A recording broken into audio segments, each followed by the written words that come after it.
comme ça, dispersés sur le terrain, et puis vous faites les 2 rakats de votre fête là-bas, et puis vous restez jusqu'au crépuscule. Ça, c'est le 9. Et personne ne bouge avant le crépuscule.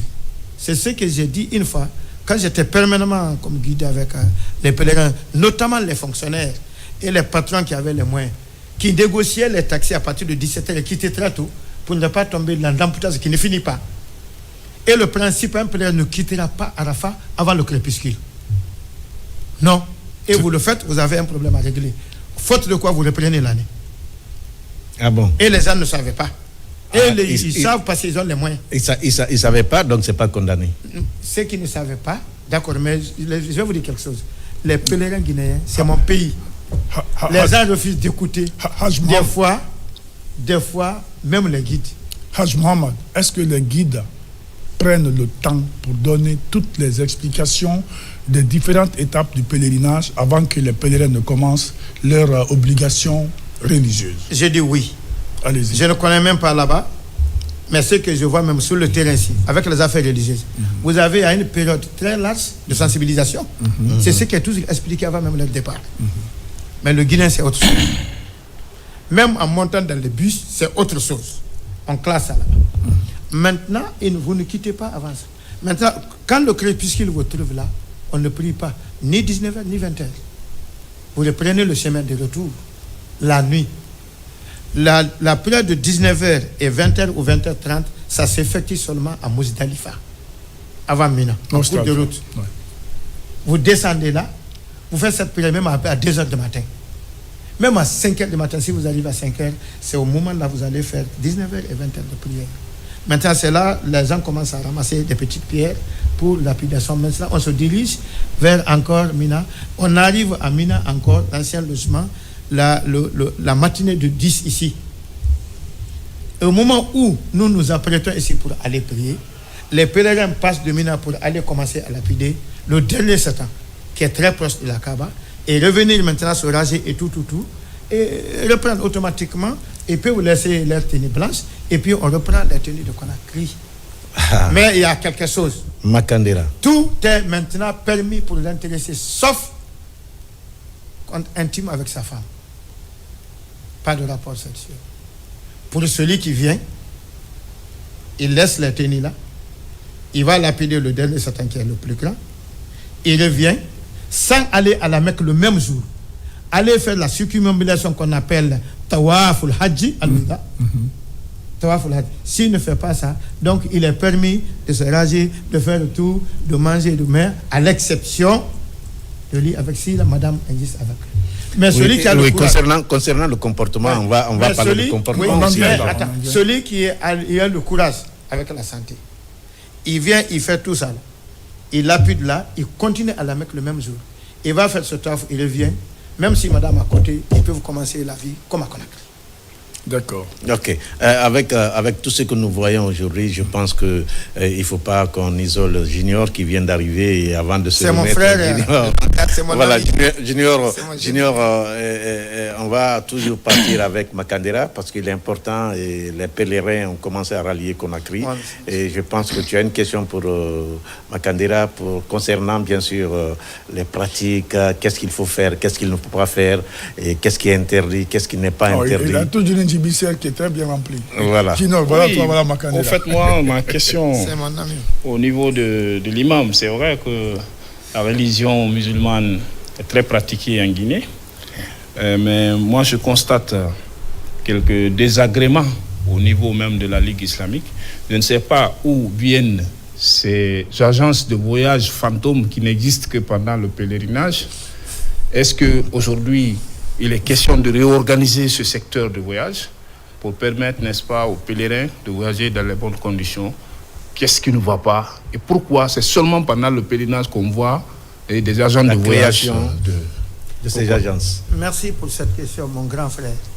D'abord, je dirais à Junior que je ne relève pas de ce département. Ah, d'accord. J'exerce la religion musulmane. Je suis spécialiste en droit islamique comparé au droit occidental. J'ai mon master dans ça. Je n'ai jamais travaillé au niveau de ce département religieux. Je relève de l'enseignement préuniversitaire. J'ai fait partie oui, des inspecteurs. Mais je viens. Makandera, pour une fois, Makandera a fait prier les gens au stade. Oui, je viens. Voilà. J'en viens.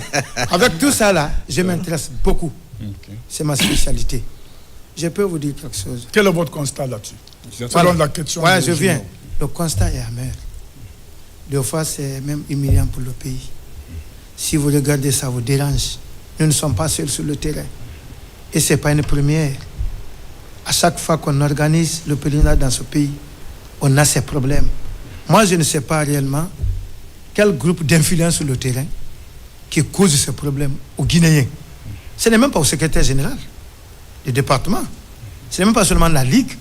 Quand j'ai regardé sur les internets, on disait ailleurs que il dit il y a quoi, pareil ou quoi, le mot français que je ne maîtrise même pas, en Guinée pendant le pèlerinage. On dit en Guinée, pas à Cancan, pas à Boké, pas à Fourekaria.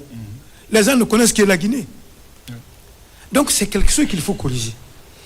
Mais est-ce que de la religion, Makandera, M. Makandera, est-ce que dans la religion, ces pratiques-là sont condamnées? Est-ce qu'il est important de créer des business autour de la religion musulmane, concernant par exemple le pèlerinage? Est-ce que c'est permis? Ce qui est grave, c'est pas permis, c'est condamné, c'est châtié. Dieu ne pardonne pas ça pour 3 raisons. D'abord, on fait du tort aux gens. Si un croyant ne peut rien faire, combien pour son frère, évitez de lui causer du tort. Si vous êtes vrai croyant, en dehors même de pèlerinage. Deuxièmement, comment au nom d'une religion, un croyant essaie maintenant de tricher. Et le prophète est clair dans son hadith, incontesté. Man khashana falaysa minna. Il dit que celui qui triche ne fait pas partie de ma religion. C'est le prophète qui en dit. Et plusieurs fois. Et sur quelle période encore? Et dans quelle période? Je vais dire une période vraiment sacrée. Les gens sont commencé même la pénitence. C'est le combat qui est là. Un vieux qui est au rang, à l'âge de 80 ans, 70 ans. Quelqu'un peut avoir le courage et fermer les yeux, prendre l'argent de ce monsieur, le mettre à côté. Si vous ne voyez pas l'intéressé, vous ne voyez pas aussi Dieu qu'on doit adorer. On dit, si on n'a pas peur de Dieu parce qu'on ne le voit pas physiquement, et on honte de Dieu parce que lui nous regarde. Voilà un bon croyant. Qu'est-ce qui se passe? C'est même honteux. C'est même honteux. C'est dans cette période de pénitence sacrée, au moment où chaque musulman profite d'accumuler beaucoup de grâce de Dieu et ses pardons, au même moment, quelqu'un est prêt à ramasser des péchés auprès de ses semblables guinéens. Mais est-ce que c'est pas... Il y a une chose aussi, Mohamed. Il s'enrichit avec les ça. Périodes là, M. Makandera, les périodes là, et même à l'approche du mois de carême, tu vois, tous les prix, on augmente les prix, on augmente par-ci, on augmente par-là. Voilà un tout peu. Ça là, oui, tout ça là, c'est grave pour un musulman. Ça, c'est les commerces et autres, on en viendra. Voilà ce qui se passe. Et puis quelqu'un qui se réclame d'un service religieux, il est mandaté pour servir un frère musulman guinéen comme lui. Ça se mise, c'est une cause de tort. Il veut construire avec ça, acheter les bonnes voitures, faire vivre sa famille dans l'illicite, et pendant que les autres familles sont en train de pleurer. Ça peut causer un problème à un pays. Ce n'est même pas un individu qui cause ça. C'est pourquoi il faut barrer la route à cette mauvaise habitude qui donne une mauvaise image à notre pays. Mais il y a un problème. Je ne maîtrise pas le dossier, mais il y a un problème aussi. Il y a des Guinéens qui sont prêts, parce qu'il y a des personnes corruptibles, c'est ça aussi, qui sont prêts à trouver qu'on appelle demi-tarif, où le montant fixé par l'État, Makandera ne veut pas payer ça, mais il veut aller à la Mecque. Vous êtes d'accord avec moi? Il veut aller à la Mecque sans payer le tarif normal. Il va rencontrer quelqu'un qui rêve de ce département ou qui vient même d'ailleurs. Parce que c'est un mouvement qui est là. Vous trouverez quelqu'un qui a un sac. Il monte, il descend, il dit qu'il travaille là, vous ne connaissez pas. Il ne rêve même pas de département ministériel. Voilà ce qui se passe cette fois-ci. Il y a des arnaqueurs qui sont venus d'ailleurs pour arnaquer les gens. Mais si vous partez, vous ne voulez pas payer l'argent montant fixé par l'État, et on vous dit allez verser à la banque centrale, vous revenez avec le récit. On vous donne l'autorisation de versement. Vous contrôlez ça passez par Makandera, passez, il est de la boîte, vous voulez partir sans payer le montant. Si l'intéressé vous récupère votre argent, il n'arrive pas à vous satisfaire. C'est lui ou bien c'est toi? C'est toi. Il y a ce problème-là aussi qui se pose. Mais est-ce que cela n'est pas lié à un manque de communication? Parce qu'on suppose que le secrétariat aux affaires religieuses a largement des canaux de communication pour faire comprendre aux gens quelles sont les agences qui sont habilitées à prendre les tickets, et les listes là doivent être communiquées en amont pour que les Guinéens se rassurent. Quand ces deux agences, si tu n'es pas dans les deux et que tu ne voyages pas, la Ligue islamique décline toute responsabilité. Ça, c'est un premier point. Deuxième point, lorsque vous sélectionnez des passeports ou des agences, il faut avoir un regard. Il faut veiller. Il ne faut pas laisser entre les pèlerins et les agences. C'est vrai. Parce que c'est la Ligue qui coiffe tout. C'est la Ligue qui coiffe tout. Oui. Mais lorsque vous dites, par exemple, ça ne relève pas de nous, c'est comme s'il y a une partie de responsabilité qui est lâchée au niveau des agences privées. Et c'est ce qui amène tous ces dysfonctionnements. Et finalement, vous voyez des candidats à la Mecque qui ne sont pas partis. Et c'est dommage. Je pense que... Je suis entièrement d'accord. Ce qu'il vient de dire, je suis entièrement d'accord avec lui. Junior a parfaitement raison. On doit passer par les choses pour corriger. Junior a parfaitement raison. A raison. Voilà. Moi, je pense, étant très, très, très jeune, moi, je vois déjà là où il veut en venir. Mais avant d'aborder d'autres sujets, avant d'aborder d'autres étapes, on va partir avec Junior qui était tout récemment à Macao. C'est ça, Junior? Oui, effectivement. Ouais. On a même proposé un reportage, si vous pouvez l'annoncer. On va suivre ça d'abord derrière. Suivre le reportage avant le commentaire. C'est parti. Le Forum international sur l'investissement et la construction d'infrastructures se tient à Macao, en Chine, du 9 au 12 juin 2025. En marge donc des travaux de ce rendez-vous d'envergure internationale, le ministre des Infrastructures et des Travaux publics de la République de Guinée, accompagné de ses directions sectorielles, comme l'OFER et l'AGEROUTE, échange avec les entreprises chinoises qui travaillent dans le domaine des travaux publics en Guinée. Le message du général Mamadi Doumbouya est transmis à ces entreprises afin de respecter les clauses des contrats. Unanimement, les entreprises chinoises réitèrent leur engagement quant au respect des délais, mais surtout la garantie des infrastructures. Il a dit que la société Renachil, il est entré dans la Guinée depuis le 1987. On a travaillé beaucoup là-bas. On a eu des projets réalisés en goût. Aujourd'hui, il a rencontré avec monsieur le ministre pour échanger avec l'avancement des projets, aussi les projets à l'avenir. Ils ont promis à monsieur le ministre pour les projets qui sont en cours, on va prendre notre responsabilité pour respecter le délai, aussi la qualité. La Chine est un partenaire de premier plan de la Guinée. C'est pourquoi plusieurs chantiers d'envergure sont confiés aux entreprises chinoises, notamment la construction de l'autoroute 2x2 voies à Kankan par Inachine, la reconstruction de Mamou Labé par CRPC et Inachine, la reconstruction de Mamou Farana par Cibitec, la réhabilitation de Kagbelen Sumba par Cibitec, la construction de l'échangeur de Bambeto par Sino Hydro et très prochainement la construction de l'autoroute 2x2 voies Kagbelen Tanene par CRBC. Tous ces projets constituent aujourd'hui des priorités pour le gouvernement guinéen. La Chine est un partenaire stratégique dans la construction et la modernisation de nos infrastructures. C'était donc naturel que la Guinée envoie une délégation pour faire le point sur le portefeuille de ces projets qui sont en cours. Et ça a permis de rencontrer la plupart de nos partenaires chinois, mais surtout de rencontrer les grands décideurs pour être sûr que non seulement on est dans la bonne dynamique de coopération, qu'on respectera les délais impartis et surtout qu'on verra à la qualité. Donc je sors satisfait de ces rencontres bilatérales avec la plupart de nos partenaires et l'engagement est pris au niveau de la plupart de leurs sièges ici en Chine, de renforcer les équipes en Guinée en termes de moyens, de ressources, mais également d'accélérer la cadence pour la plupart de ces projets. Le ministre Mahamadou Abdoulaye Diallo poursuit donc sa série de rencontres avec les présidents directeurs généraux de toutes ces entreprises chinoises qui travaillent en Guinée pour redynamiser la coopération dans le respect mutuel et dans un esprit gagnant-gagnant. Voilà, amis téléspectateurs, c'était le reportage de notre frère, notre collègue ici présent sur ce plateau. Il y a combien de sociétés chinoises en Guinée sur le plan de la construction des routes? On ne peut pas, mais ils sont près de 8 ou 7 sociétés chinoises qui travaillent dans le domaine des infrastructures et des travaux publics en Guinée.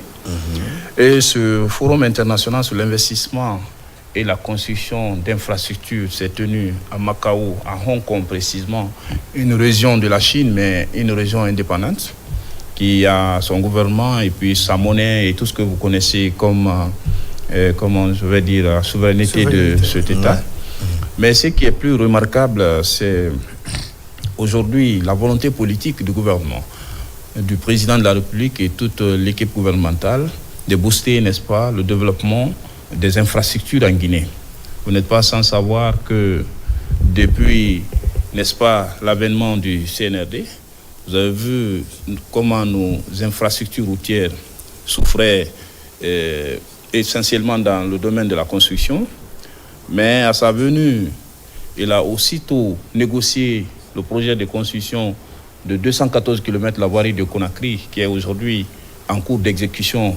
Et dans ce projet, il y a non seulement des entreprises guinéennes, mais aussi des entreprises chinoises, y compris Cibitec, qui a eu 69 km la voirie de Conakry, et puis les échangeurs, mais aussi l'échangeur de Bambeto, qui est en finition avec Sino Hydro. Alors, tous ces projets tenaient à cœur le gouvernement. Il fallait booster les entreprises pour leur achèvement très rapide, parce qu'il y a d'autres projets qui ont aussi commencé, qui sont en discussion, en négociation, dont le financement, on n'est pas sans savoir que même avant-hier, il y a eu un décret de ratification de près de 500 millions d'euros. Tous ces montants doivent aller dans le domaine de construction des infrastructures routières en Guinée.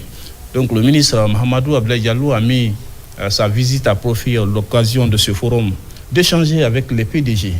Vous savez, généralement, quand c'est des multinationales, généralement, on envoie des experts, mais les vrais patrons restent au pays. Bien sûr. Donc il était question d'aller rencontrer les PDG, les présidents directeurs généraux, des fondateurs même de ces sociétés, et comme Enachine, comme Cibitec, comme Sino Hydro, et comme Enachine et plein d'autres sociétés, par exemple Enachine qui fait l'autoroute de Cancan, et puis Cibitec qui doit faire la route 2x2 voies Conakry-Tanene, et vous avez d'autres projets comme la construction de la corniche en 2x2 voies entre Hamdallah et jusqu'à Symphonia.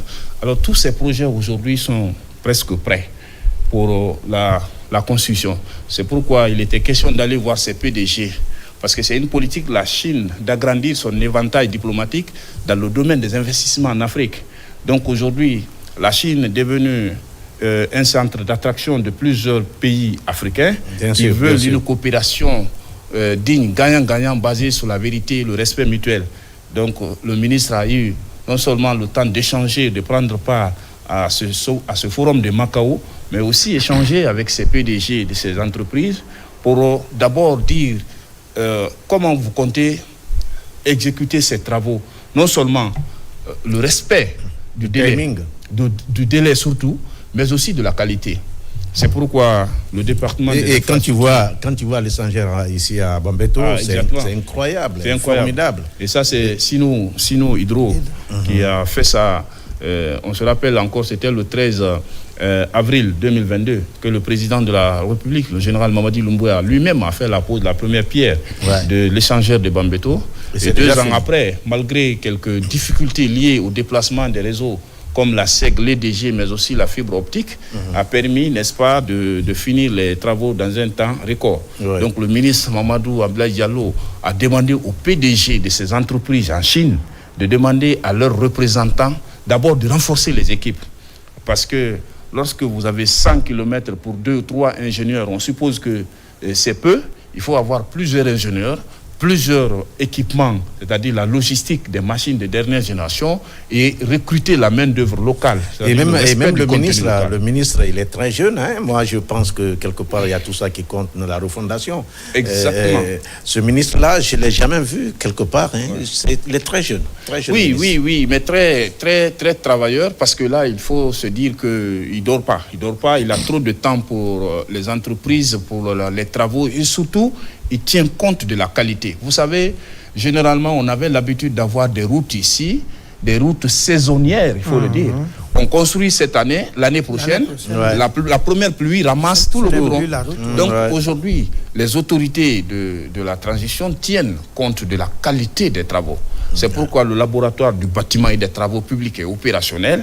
Les études géotechniques de tous les projets doivent passer dans le laboratoire, la nouvelle méthode de construction de nos infrastructures. Et là, on ne voit pas l'argent, parce que quand vous imaginez, par exemple, des projets qui sont en cours, entre, par exemple, Kagbélin pour sortir de Kouria, les 26 km de déviation en autoroute 2x2 voies sur un flanc de montagne avec un relief très accidenté. Et ce budget a été accepté sans discussion. Parce qu'on a... C'est combien?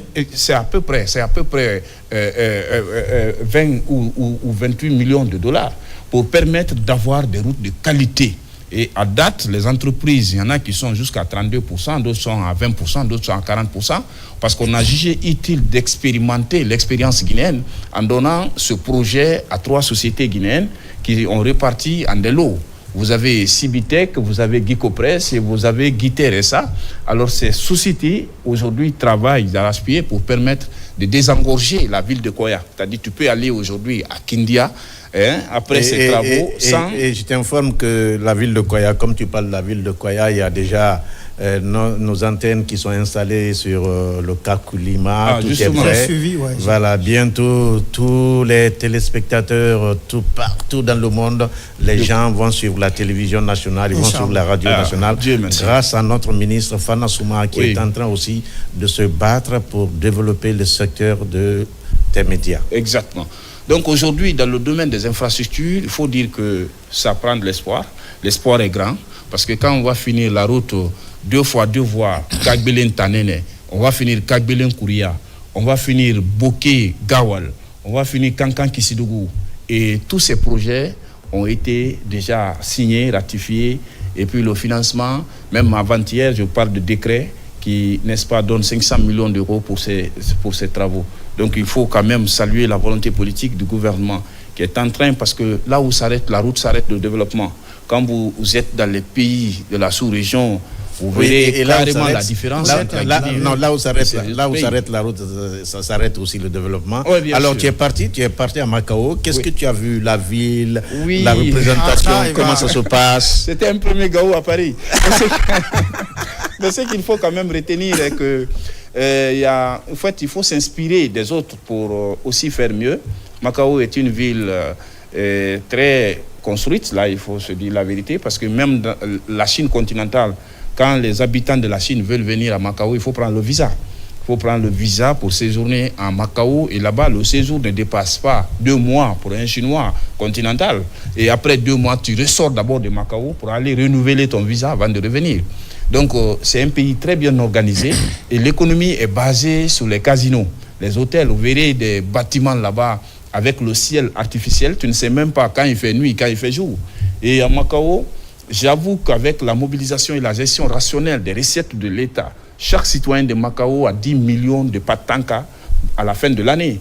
C'est-à-dire la distribution de la richesse permet aux citoyens de vivre. Et ils ne sont que 600 000 habitants. Donc, ils ne sont pas nombreux, un pays de 33. Il y a Mohamed Troua qui veut... De 30 km². Pas pour une question, parce que moi, je suis content que mon jeune frère effectue un tel voyage. Il ne laisse nos pas. Je veux qu'il continue à grandir. Donc, grand frère, c'est une référence. Quand vous voyez là-bas avec les métros et le pont le plus long du monde, le pont maritime le plus long du monde, c'est entre Macao et Hong Kong. 55 km. Je pense à notre Kassa. Et j'ai fait une publication, je dis, je rêve un jour de voir mon pays plus construit qu'ici. Et c'est possible. Il suffit juste d'encourager, d'avoir la volonté politique. Kaloum, Kassa, ça fait combien de kilomètres? Ça fait 7 km, 5 km. Alors qu'on a un pont de 55 km. C'est comme si tu quittes Kindia, Kaloum pour aller jusque derrière Kouria là-bas pour 50. Parce que Koya Conakry, c'est 50. Mais tu ajoutes encore 15 km, d'accord, de pont maritime entre Macao et Hong Kong. Donc ça veut tout simplement dire que... Et le projet a pris 9 ans. Ils ont commencé en 2012, je me rappelle, pour inaugurer en 2018. Donc, ça veut tout simplement dire qu'avec l'identification des priorités, avec la paix, la stabilité, on peut construire notre pays comme ces autres pays, parce qu'on a tout. Au fait, aujourd'hui, quand vous allez, le respect qu'on a donné à notre ministre là-bas... Tu as vu la ville, tu viens d'arriver voir en ville, tu vas te promener. Il y a un changement en ville. Exactement. Quand tu viens, ce n'est plus les égouts que tu rencontres. J'avoue que parmi les pays invités, parce qu'il y avait le Nigeria, il y avait Kenya, il y avait plein d'autres pays africains, mais le respect que nous avons eu là-bas, c'était pas comme les autres. Pourquoi? Parce que au fait, même, bon, c'est une expérience, vous avez déjà vécu, mais même à l'aéroport ici, quand vous allez, là où les riches passent, c'est pas là-bas les pauvres passent. Donc on met la Guinée comme un pays riche à l'international. Pourquoi? Parce qu'avec le méga projet Simandou 2040, l'espoir renaît chez les populations. La Guinée devient plus crédible. Aujourd'hui, même si on veut 1000 milliards de dollars, il y a une chose aussi il y a une chose aussi qui m'a marqué quand j'ai regardé les images au Gabon, tous les présidents, il y avait combien de présidents présents au Gabon, mais c'est la Guinée qui a eu cette chance. Le président Mamadi Doumbouya est venu avec le président gabonais, une torche à main. Donc il a cédé à Mamadi Doumbouya. Moi je dis, mais les militaires, qu'est-ce que ça veut, tout ça veut dire? C'est des images que tout ça dégage. Et que oui, derrière, il y a une image là, il y a des images. Non, pour mieux appuyer ce que vous dites, et appuyer mon jeune frère Junior, c'est qu'aujourd'hui, on peut ne pas aimer Mamadi Doumbouya. Mais ce qu'il fait, il faut respecter et il faut l'accepter parce qu'il a un rêve pour la Guinée et il aime ce pays et il n'a pas d'ethnie chez lui. Mamadi, il veut que la Guinée se développe. C'est pourquoi je prie Dieu que l'entourage ne le trompe pas parce que les enfants là, ils sont venus, franchement, ils veulent travailler pour la Guinée. Qui ne veut pas le bonheur pour soi? Tout le monde veut le bonheur pour soi. Ce qu'il dit là, le pont qu'il parle à Macao, le plus grand barrage du monde se trouve en Chine. Barrage à 3 gorges là. Mais tout le monde veut ce bonheur-là chez soi. Imaginez-vous avec ces contournantes là vers Kouria et puis Tanen et Gao. Mais les gens de Gao ne pouvaient pas imaginer qu'un jour ils allaient avoir le goudron. Aujourd'hui, il y a Boké Bissau. Moi, j'ai mes parents vers Sans-Salé. Ça fait des années, je ne peux pas aller. Et moi, je pense, M3, tout ce que nous sommes en train de voir avec la Chine, ça, c'est un écrivain qui a écrit « Et si la Chine se réveilla ?» C'est ce qui se passe maintenant. La Chine s'est réveillée. Non, mais et il y a 400 ans, il y a des siècles. C'est Napoléon Bonaparte qui a posé la question. Je finis là. Non, excuse-moi. C'est Napoléon Bonaparte qui est venu en Chine. Il a vu la Grande Muraille. Il a demandé quels sont ceux qui ont fait ça. Ils ont dit que c'est des gens qui ont des petits yeux. Ils sont derrière le mur. Il a demandé le jour où ils vont passer devant le mur, le monde aura des problèmes. Et voilà comment la balle est partie. Et le monde va trembler. Et la Chine s'est réveillée, la balle est partie. C'est ce qui se passe. Et aujourd'hui, la Chine, quoi qu'on dise, quoi qu'on fasse, hier, les gens, quand tu pars à l'ambassade de Chine en Guinée, tu ne trouverais personne. Aujourd'hui, c'est un embouteillage, tu n'as même pas de place. Moi, je viens de quitter. Ça fait tout juste quelques semaines, mais c'est un monde fou en Chine, à l'ambassade. Je parlais de l'honneur qu'on a donné à notre pays là-bas. Sincèrement, quand tu es Guinéen, tu es fier d'être Guinéen. Parce que, comme je le disais, aujourd'hui, vous n'êtes pas quand même sans savoir que la hiérarchie sociale s'organise autour de la fortune. Donc, la Guinée est partie là-bas comme l'un des pays porteurs d'espoir de l'Afrique. Avec le méga projet Simandou, on courait derrière le ministre pour le rencontrer. Évidemment. Parce que parfois, c'est un bâtiment, à Macao, il y a un bâtiment d'affaires là-bas, mais mon frère, tu peux te perdre dedans. Carrément, tu te perds dans le bâtiment sans savoir dans quel compartiment parce qu'il y a toutes les lettres, c'est-à-dire le bâtiment est classé par lettres alphabétiques. On va te dire par exemple A1, A2, A3, tu vois, tu te retrouves pas. Donc parfois, nous, les reporters, quand le ministre reçoit tel PDG en audience, avant de quitter la salle là, un autre groupe d'affaires a déjà récupéré le ministre. Donc il faut aller encore derrière lui là-bas. Quand il quitte là-bas, il est dans la salle. Il faut même courir. Il faut même courir. Mais on courait derrière lui parce que Vous savez que quand on te masque comme ça, les hommes d'affaires, et puis, vous voyez, tout ce monde derrière notre ministre, on le recevait dans tel... C'était le ministre le plus convoité, parce que nous, on a vu dans la salle, après qu'on soit sortis de la salle, on n'a vu aucun autre ministre en audience avec les hommes d'affaires, avec les membres du gouvernement, avec ceci, avec cela, sauf notre ministre. Donc c'était vraiment une fierté pour la Guinée, parce que chaque salle était déjà aménagée en amont, parce qu'on doit recevoir le ministre guinéen des infrastructures. Donc quand il venait, on trouve les dispositions déjà là, et puis il s'installe, il commence le débat. Nous, on commence directement à filmer, mais il te dit, bon, on n'a que 20 ou 15 minutes de débat pour toi. Donc il te laisse, il va dans d'autres salles. C'était vraiment un honneur pour la Guinée. Et ça se comprend, la Guinée a le plus grand projet minier au monde. Mais aujourd'hui, la Guinée, c'est la demoiselle vierge de l'Afrique. Donc tout le monde court derrière la Guinée. Chacun veut avoir sa petite place avant qu'il ne soit tard. Et c'est pourquoi l'accueil doit être chaleureux. Et il parle de villes, par exemple, quand il me parle en Chine, c'est la société qui appartenait à un ancien ambassadeur, qui a été l'un des plus doyens des ambassadeurs en Guinée, mais il a tellement aimé la Guinée qu'il a créé en Chine, parce qu'il a pris sa retraite, il est rentré. Il a créé en Chine. Aujourd'hui, c'est son fils qui est le PDG. Junior, aujourd'hui présent sur ce plateau avec Mohamed, trois grands reporters, les reporters de la maison, en même temps chroniqueurs pour vous, amis téléspectateurs. Nous sommes avec Makandera, Alej Makandera, ce spécialiste chroniqueur qui fait la fierté de la Guinée à travers la simplicité par laquelle il passe pour expliquer la religion. Et moi, je pense qu'il est à la disposition de tout le monde. Monsieur Makandera, tu acceptes monsieur? Oui. Très bien. Alors, une autre étape. Monsieur veut dire Saïd en arabe. D'accord. C'est ce que j'aime beaucoup. C'est ce que tu aimes beaucoup. Et alors, une autre étape. On a fini à la Mecque, on va se rendre maintenant à Conakry, à l'accueil. Tu verras des gens qui embrassent les femmes des gens. Est-ce que c'est permis dans la religion musulmane? Est-ce que ça se passe comme ça? Est-ce que c'est normal? Ils font même des uniformes. Ils font même des uniformes. Ils font des danses. Ouais. Haj Mohamed Makandera, après le pèlerinage, qu'est-ce qui doit être le comportement de celui qui a déjà effectué le pèlerinage, parce que c'est le cinquième et le tout dernier. Non, moi je veux qu'on parle des deux. Oui, ça fait deux. Ça fait les deux, oui. Voilà. On parle des deux, c'est-à-dire les gens qui viennent accueillir les pèlerins et les pèlerins eux-mêmes. Oui. Ceux qui viennent accueillir les pèlerins, ou le pèlerin lui-même, quelles sont les activités après le pèlerinage? On a beaucoup à faire. Mais je reviens un peu derrière, je suis très satisfait du compte rendu de Junior en tant que patriote guinéen. Le ministre, c'est pas le ministre qui a été convoité. À travers lui, donc la Guinée est convoitée. Exactement. Ça, c'est une fierté pour tout Guinéen. Bien sûr. C'est pourquoi il faut saluer les actes posés par ce gouvernement. Quand j'ai eu le privilège, cette fois-ci, je vous ai informé de présider la période de Tabaski au 28 septembre. J'ai fait allusion à ça. Mon frère, quelle que soit votre position contre un commandant de bord d'un navire, ne vous mettez pas à le maudire avant la traversée. Acceptez jusqu'à après la traversée. Qu'est-ce que je veux dire? Le destin dont nous parlons, de la religion, la destinée d'une nation, la conduite de la destinée d'une nation, Dieu a mis dans les mains de l'autorité du moment. Vous ne pouvez pas vous réclamer patriote et vous combattez ceux qui ont aujourd'hui dans leur main la destinée du pays. Ça, c'est un conseil religieux. C'est pour tout le monde. Le pèlerinage dont vous parlez, les arnaqueurs, ainsi de suite. J'ai salué le communiqué de la RTG, lu par le ministre secrétaire général de la présidence. Exactement. Et plusieurs fois, il a demandé pardon. Ouais. Il a parlé de religion.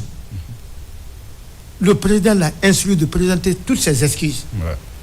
Avant de faire quoi que ce soit, quand on est un bon croyant ce jour-là, le monde était vraiment apaisé par ce communiqué. Oui.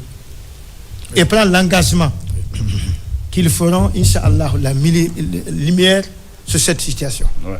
Moi, je réitère ici de barrer le chemin devant n'importe quel Guinéen qui veut entraver l'évolution de ce que nous sommes en train de voir aujourd'hui sur le terrain, même si on n'est pas Guinéen. Merci. Je reviens pour votre question.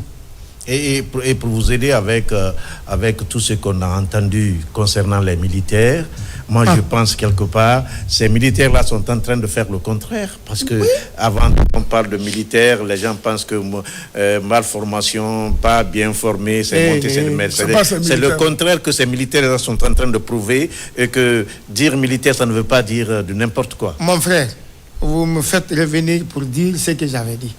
Militaire ou quoi? Qu'on le veuille ou pas, c'est pas un Américain, ni un Libérien, qu'on va l'accepter ici comme président. Qu'on le veuille ou pas, c'est un Guinéen qui viendra comme président. Bien sûr. Il est militaire ou civil. C'est un patriote, un engagé, qui veut faire la fête de ce pays et soulager selon ses possibilités les Guinéens. C'est cette personne qui est réclamée, même par la religion. Autant de CNDD. Quand j'ai dit au stade ce jour, je voyais même certains hauts cadres qui se mettaient à rire un peu. Autant de CNDD, j'ai causé avec un vieux. Peut-être il me regarde là où je parle, parce qu'il aime toujours regarder les choses. Il dit, moi je ne suis pas contre les militaires. Il dit, mais le pouvoir militaire que je ne veux pas voir dans ma vie, c'est pas eux. J'ai dit, papa, vous avez parfaitement raison. C'est parce que c'est pas votre fils biologique qui a accédé au pouvoir. C'est pas votre fils militaire qui est au pouvoir aujourd'hui.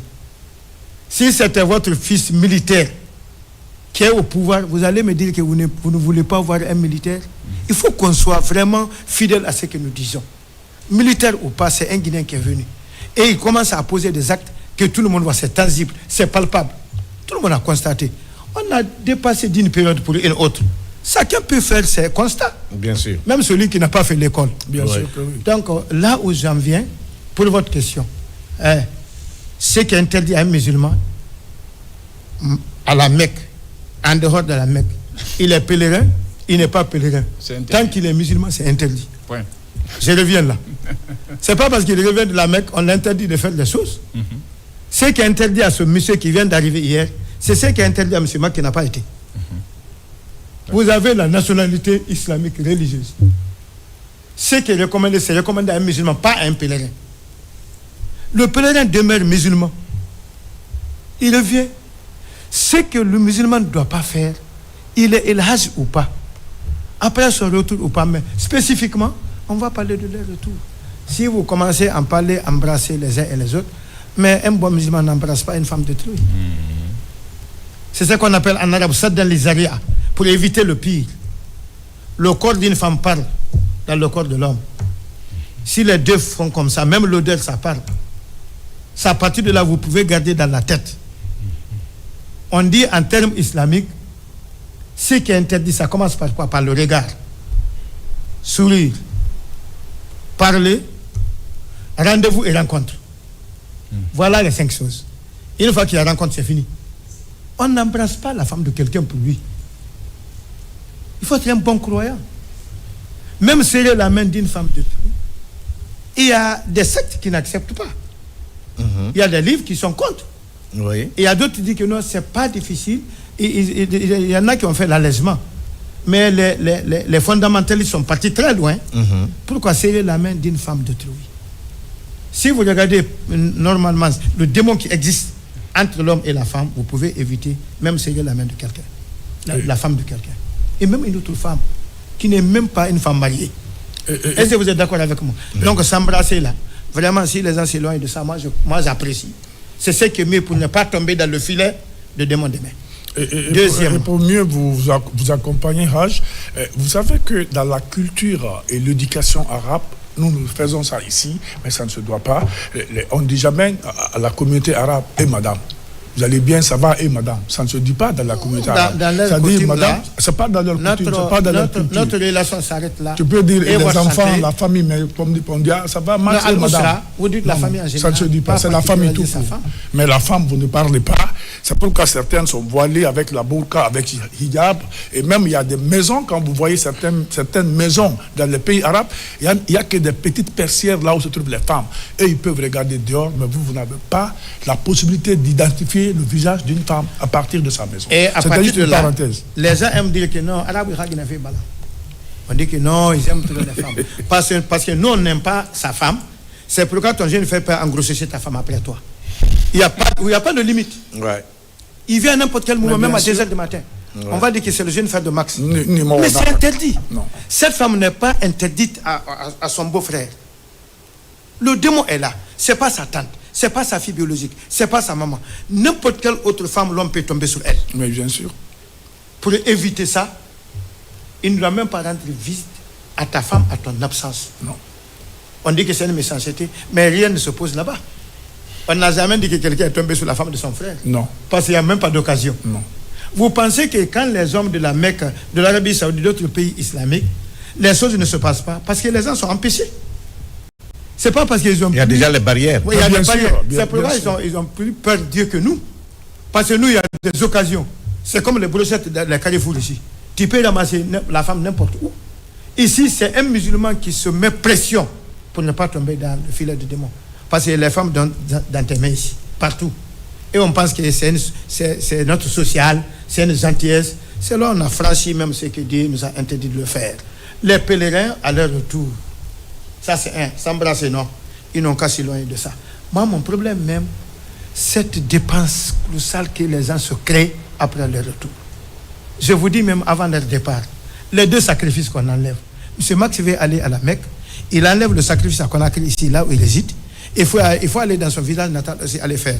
Avant de quitter, peut-être, il a même égorgé des bœufs. Oui. Peut-être s'endetter, faire manger les gens. Et la dépense à effectuer. Il va tout faire ça et laisser les femmes à leur charge là. Il s'en va. Il se croit un bon pèlerin. Aller là-bas, à son retour, il a 1000 problèmes. Leur retour comme ça, c'est plus compliqué que leur aller. Les gens les attendent à Conakry pour les dépenses. On va au village. Il faut déplacer les véhicules, carburant et tout ce qui s'ensuit. Ton ami qui va vous accompagner, aller sur vous, il va aller là-bas constater. Il dit, monsieur Max là, celui qui voyait là, mon ami là, à la télé, il n'a rien fait chez lui. Ouais. Il va pour ça. Et dit, on était mal logé. Ouais. Il m'a même mis dans la chambre des enfants. Mais lui n'a rien, c'est un fonctionnaire. Il n'a pas pu construire chez lui. Vous accompagnez un frère musulman dans un voyage sacré comme ça, parce que vous êtes fidèle à lui, pour aller chercher quelques bénédictions, et vous lui créez des problèmes. Après votre retour, vous gâtez son nom partout à Conakry. Ouais. Les gens n'ont qu'à éviter. S'ils savent pourquoi tout ça, là, au retour des pèlerins, il n'a qu'une seule chose que je connais. Le prophète a prié pour un pèlerin. Allahumma ighfir lil hajj. Pardonne le pèlerin. Et pardonne celui-là que le pèlerin a prié pour lui. Waliman istaghfar al-hajj. Nos parents sont inspirés. Dieu les a vraiment inspirés. Ils n'ont pas fait de grandes études. Chez nous, au village, nous tous connaissons. Quand El Hadj vient, même une vieille femme fatiguée venait, il a 500 francs en main, il met comme ça, et là je prie pour elle. Je donne ça comme exemple. Ce qui est demandé, c'est d'aller saluer El Hadj. Il prie pour toi parce que c'est un homme pur pendant 40 jours. Bien sûr que oui. Si le pèlerinage est exaucé, je ne dis pas de celui qui est parti dans l'illicite. Il a ramassé sur des tournées. C'est un touriste qui est revenu. Mais quand tu ne peux pas le distinguer, c'est un pèlerin qui est là, vous lui demandez à prier Dieu. Il prie Dieu pour vous. Il n'a que ça. Et troisième chose, les gens pensent que le pèlerin, quand il vient, il faut faire 40 jours. Ah, si les 40 jours, non. Il a dit pendant 40 jours, quand il prie, Dieu exauce. Tu peux le rencontrer dans un taxi. Tu peux le trouver dans sa boutique à Madina. Parce que quand il tombe en Guinée tout de suite, la dépense de la famille est finie. Le lendemain, c'est à lui de commencer à donner la dépense. Il reprend ses activités. Il va dans sa boutique pour subvenir aux petits besoins de sa famille. Il commence les activités. Vous voulez chercher une bénédiction auprès de lui, mais rejoignez-lui là où il est. Ce n'est pas parce qu'il entend les gens dans la maison, il ne pousse pas pendant 40 jours. C'est ce que je voulais ajouter. Il y a les gens même qui font des maisons, des petites maisons. Et comment on peut... Ça, comme si quelqu'un revient, il a les moyens. D'accord, si dans son bien qu'on a pris avec son autorisation, on peut faire des choses, on perd les maisons, d'accord, il va recevoir le public. Faute de quoi, il reste dans sa chambre, salon-chambre. On n'a pas dit qu'un pèlerin c'est riche. On n'a pas dit quand on quitte le pèlerin, tu vis avec des milliards. On n'a pas dit que quand on fait la Mecque, tu dois être au-dessus de tout le monde. C'est un pauvre musulman qui s'est battu, il est parti s'acquitter de son devoir religieux. Il revient chez lui. Une personne ordinaire comme avant. Là où le bas blesse. Leur sacrifice là où j'insiste, ça fait des problèmes dans nos foyers. C'est M. Max, s'il est ministre de budget, je ne connais pas. Je le suis ministre de l'information un jour. Ou bien c'est une personne aisée. il a les moyens. Il se marie dans une famille comme moi, pauvre ancien en situation de classe. Ouais. Au retour de notre beau-père, de la Mecque, chaque femme, nos femmes fait pression sur le mari. Qu'est-ce qu'on va présenter? Voilà le DNG. D'abord, les enfants se repartissent maintenant. Et on va dire que ceux qui travaillent, 500 000. Ceux qui ne travaillent pas, 200 000. C'est-à-dire sacrifice obligatoire. On presse les gens, ce n'est pas le sacrifice. Maintenant, nos femmes, ils ont des mères différentes. Elle a sa belle-mère, c'est ma belle-mère. Et dans la même famille. Un pauvre ancien. On dit que M. Max vient de quitter.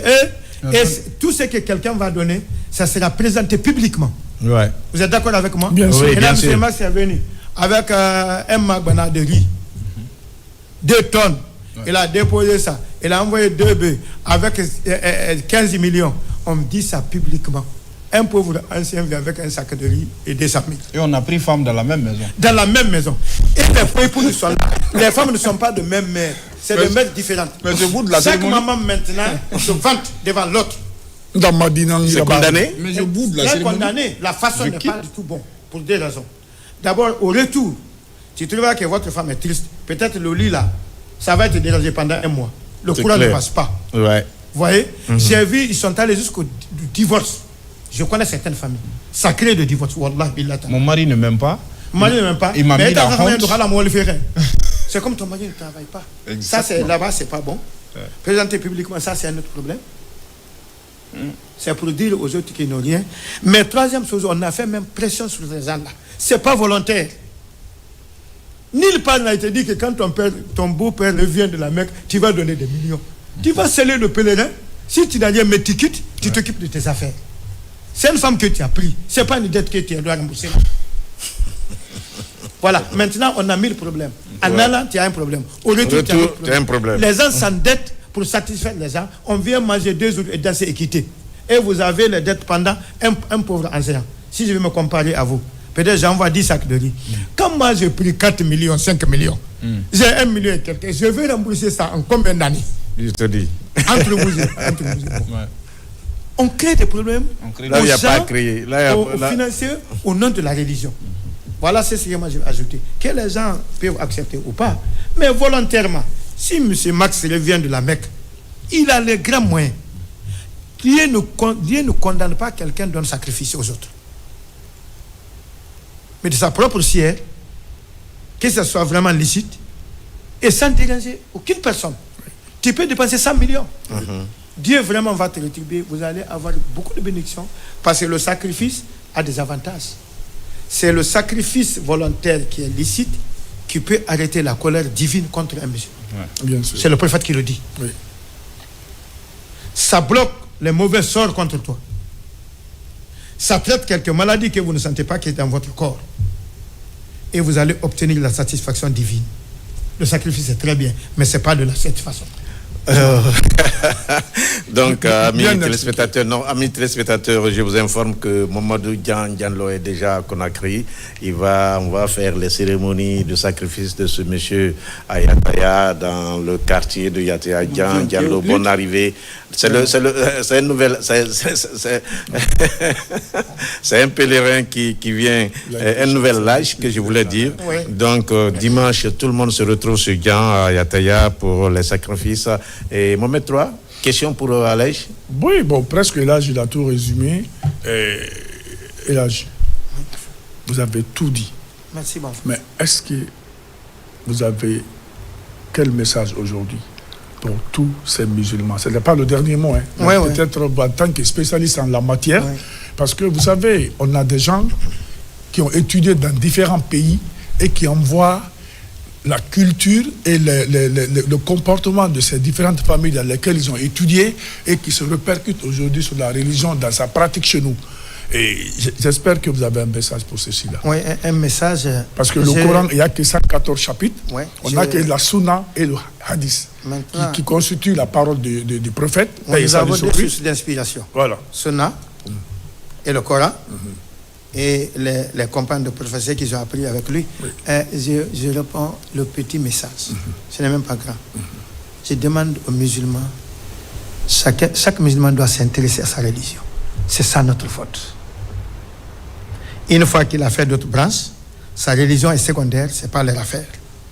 Sinon, comment quelqu'un peut, à l'âge de 55 ans, 70 ans ou 60 ans, vient me voir, moi qui ne connais même pas comment laver des janaba, comment se purifier après son contact sexuel avec sa femme. Un musulman, ça ne nécessite pas de faire de l'école pour ça. Si vous vous intéressez à votre religion, Dieu dit, il se pose la question. Il dit, connaissez-moi avant de passer à l'acte. Je demande à tout le monde d'abord de s'intéresser à sa religion, d'être fier d'être musulman. Notre problème, il y a des musulmans complexés. Je connais. Ah bon? Oui, il y a des musulmans complexés. Ça veut dire quoi? C'est-à-dire, s'il s'habille même en grand, difficilement de prendre ça, mais ça, c'est pas la religion. Mais je dis même parmi nous. Il y en a quand il dit moi, il dit moi, il se doit de dire même moi, parce que c'est un peu collé à la religion. Et ça, quand un musulman te parle, il dit c'est-à-dire, c'est pas une fierté pour lui. Si vous êtes d'accord avec moi. Si vous dites qu'il n'y a pas une fierté, nous avons coopté ou on s'inspire beaucoup de nos comportements aujourd'hui, même de l'Occident. Pourquoi vous distribuez les bonbons à l'occasion des mariages? Les musulmans ont pris ça où? À l'information, c'est ce qui se passe. Oui. À l'éducation, c'est ce qui est là. Mais bien sûr. Dans tous les départements municipaux. Mais est-ce que c'est pas parce que c'est l'administration que les gens font ça? Sinon que dans les pratiques, moi je pense que les colas sont bien indiqués. Sont respectés. Mais qu'est-ce que c'est qui sont dans l'administration? C'est pas des musulmans? C'est les musulmans. Mais pourquoi vous fabriquez autre chose?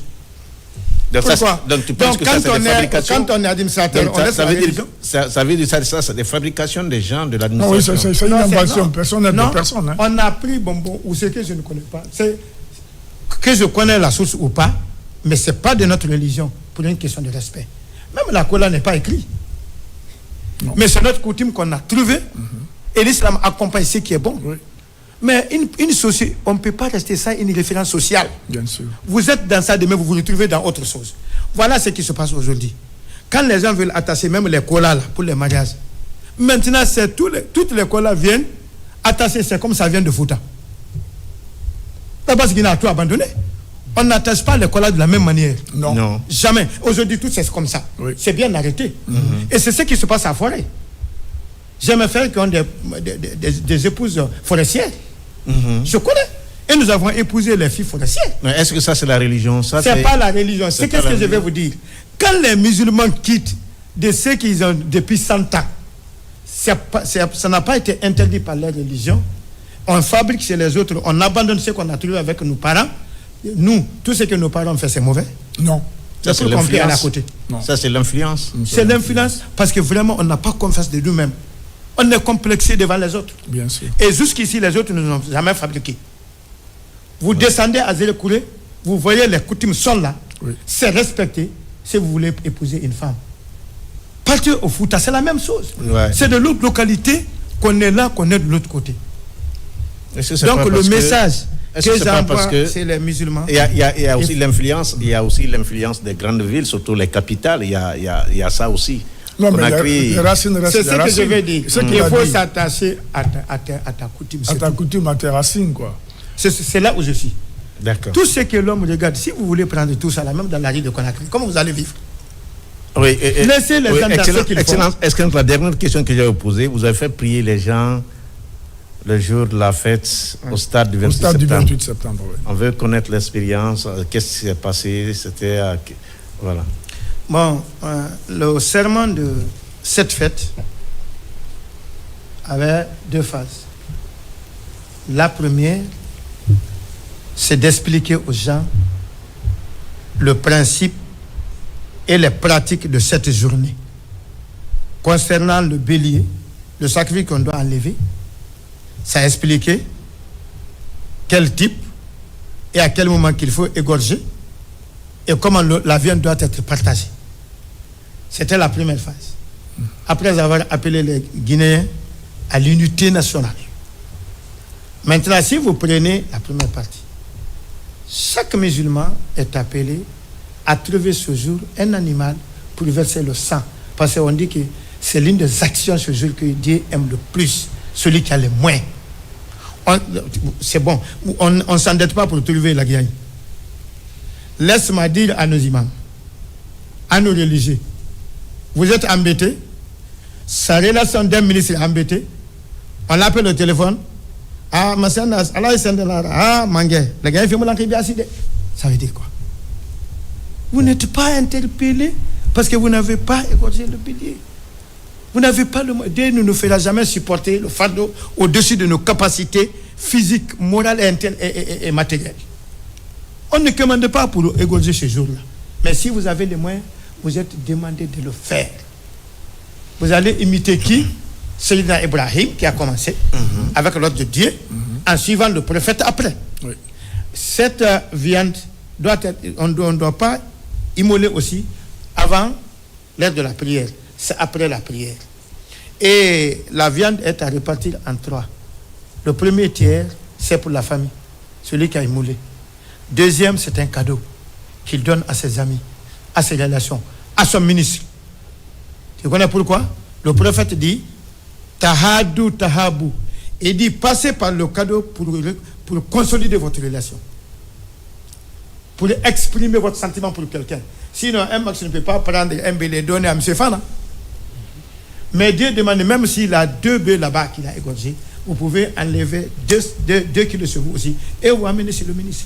C'est permis et vice-versa. Le 3e tiers, c'est donner maintenant aux pauvres de son entourage. C'est ce qui a été expliqué. Maintenant, la deuxième partie, c'était une question nationale. Oui, c'est pourquoi j'ai demandé. Quand on est avec vous, on veut rester longtemps avec vous. Mais je vais résumer ça en 10 minutes. Voilà. Très rapidement. Très rapidement. Deuxième partie, le serment appelle tous les Guinéens d'être patriotes. Chacun en ce qui le concerne. L'information pour Fana, infrastructure pour Mamadou Diallo, primature pour le Premier ministre, ainsi de suite. Le président, ce n'est pas un dieu à Ozubillah. Il ne voit même pas ce qu'il y a en dehors de son mille. Le mille, si on ne met pas les caméras en route, il ne voit rien. Ouais. C'est un être humain. Si les tâches, les responsabilités sont partagées, si tous les Guinéens ont la volonté, la crainte de Dieu, il veut mériter la confiance du président, il n'est pas seul. Il a été choisi parmi tant d'autres Guinéens. Il a peur de Dieu. On allait partir très vite. Mais si quelqu'un pense qu'il peut mettre par-ci, par-là, ce n'est pas un président qui a trompé, c'est toute la nation qui est dans la boue. Makandera, amis téléspectateurs. Makandera, je pense que Mohamed III, on va revenir.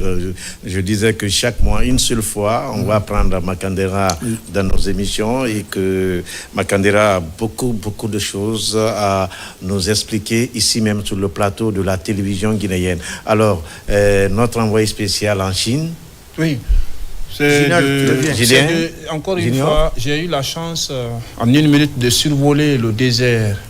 Je suis rentré par l'Afrique du Nord et on a vu le désert de Sahara et on a vu la Méditerranée. Il faut encore prier pour nos autorités. Quand nos enfants sont sur le désert là-bas, on a les avions les chercher. Il faut leur dire merci. Et dire à nos jeunes frères que la mer que moi j'ai vue dans l'avion là, 2 heures. Tu n'es pas tombé dans ça. Non. Pas tombé dans ça. Tu n'es vraiment pas allé par la Méditerranée parce que ce n'est pas la solution. C'est pas la solution. Ouais. M3. Félicitations à M. Makandera et je suis content pour mon jeune frère qui commence à survoler la nature. Ouais. Il a vu les 2 heures de vol là, de l'océan, il a vu les 2 heures de vol là sur la Méditerranée et il faut que les parents comprennent que les enfants s'ils doivent aller, ils n'ont qu'à aller légalement. Mais sinon franchement, moi-même dans l'avion, quand je regarde ça, j'ai pitié d'eux parce que c'est pas une vie. Sincèrement. Seul Dieu tue, mais sinon là-bas on est parti. Oui, mais comme disait l'autre, moi je pense pour éviter tout ça, prions, souhaitons que Dieu nous donne des bons leaders, des bons chefs pour réaliser nos ambitions, pour réaliser sur place, pour que tout le monde trouve un boulot, pour que les jeunes puissent se retrouver dans leur pays avec cœur joie, avec tout ce que vous connaissez de la richesse de notre pays. La Guinée est un pays riche, prospère et que que quelque part, grâce à notre président, le président Mamadi Doumbouya, l'espoir est en train petit à petit de renaître pour la prospérité de notre pays, la Guinée. Amis téléspectateurs, je vous retrouve demain à partir de 11h30.